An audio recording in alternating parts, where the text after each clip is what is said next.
ମଉସା କ'ଣ କହୁଛନ୍ତି ଟିକେ ଭିଡ଼ିଓକୁ ଦେଖନ୍ତୁ।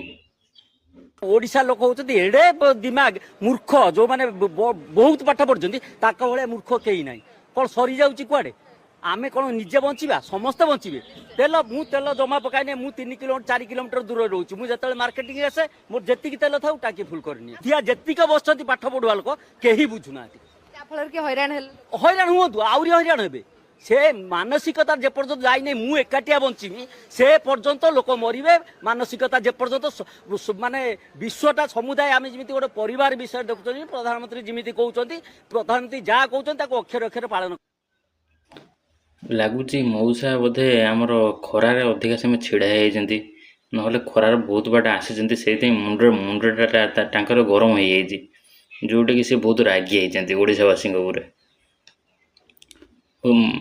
ନା ମଉସା, ଓଡ଼ିଶାବାସୀ ମୂର୍ଖ ନୁହନ୍ତି, ଓଡ଼ିଶାବାସୀ ହେଉଛନ୍ତି ବହୁତ ଚାଲାକ। ସେଇଥିପାଇଁ ତ ଆମ ଲୋକ ଖରା ତରା କିଛି ମାନୁନାହାନ୍ତି। ଯେତେ ବଡ଼ ଦେଖିପାରୁଥିବେ ବର୍ତ୍ତମାନ ତାପମାତ୍ରା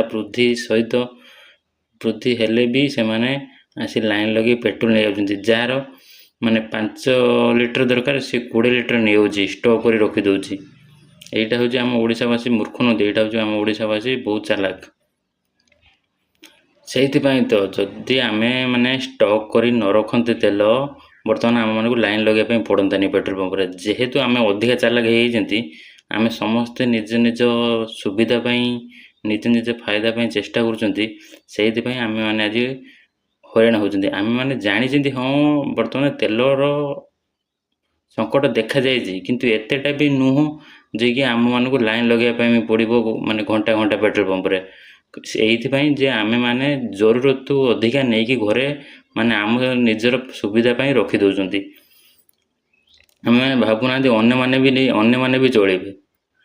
ତ ଯାହାର 5 ଲିଟର ଦରକାର ସେ ଯଦି 20 ଲିଟର ନେଇକି ରଖିବ ଘରେ, ତ ଅବଭିୟସଲି ନା ତୁମମାନଙ୍କୁ ଲାଇନ୍ ଲଗାଇବା ପାଇଁ ପଡ଼ିବ।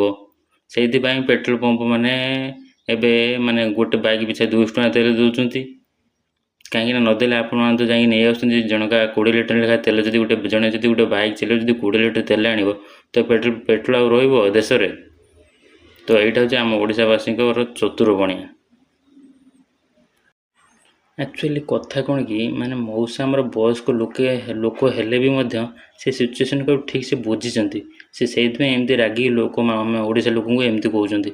କାହିଁକିନା ବର୍ତ୍ତମାନ ସାରା ବିଶ୍ୱ ଯେଉଁଠି ମାନେ ବିଶ୍ୱ ଏବେ ଯୁଦ୍ଧରେ ଗୋଟେ ବିକଟ ପରିସ୍ଥିତି ଯାଇ ଗତି କରୁଛି। ସବୁଆଡ଼େ ସବୁ ଦେଶରେ ବର୍ତ୍ତମାନ ତେଲ ରେଟ୍ ଅଧିକା ବଢ଼ିଛି। ବର୍ତ୍ତମାନ ତେଲ ରେଟ୍ର ମାନେ ସଙ୍କଟ ଦେଖାଯାଉଛି ସବୁ ଦେଶରେ, ଖାଲି ଆମ ଦେଶ